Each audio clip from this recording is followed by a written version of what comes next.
employed machine learning in that effect? Is that something that goes on where in order to sculpt the emails that you might send or those types of things, how is that done? How do you ferret that data?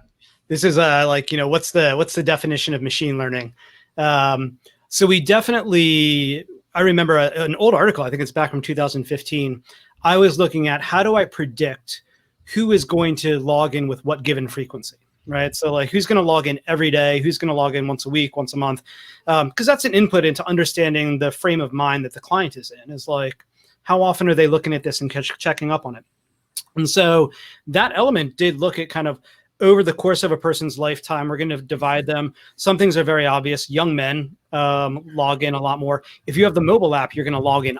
That was the biggest factor, right? Have you downloaded and installed the mobile app? Now it's accessible. It's easy. It's on the go. You're going to do that a lot. So Jeremiah Lowen, who's another sort of Twitter person who does, he did a whole podcast with Patrick on machine learning. And he said, everything is just logistic regressions. It's a whole bunch of logistic regressions piled on top of each other.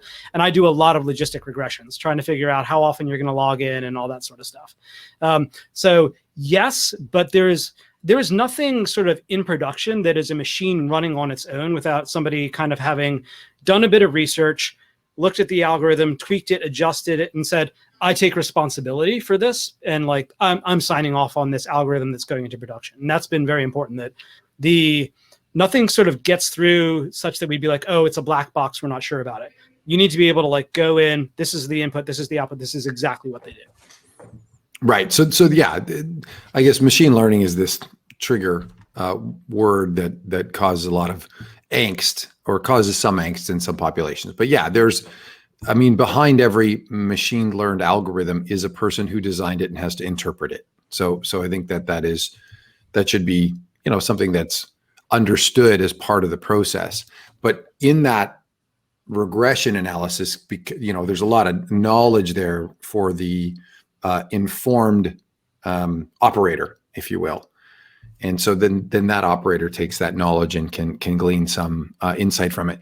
Do you find that observation frequency, does it have that linkage to outcome that we've sort of seen in some of these reports? I'm not sure if this is a real report now, because I've heard both sides of it. The whole, fidelity statements were analyzing those that were dead or didn't exist, like they had the best return parameters. Is there truth to that? Are you seeing that realized? Is that a fallacy?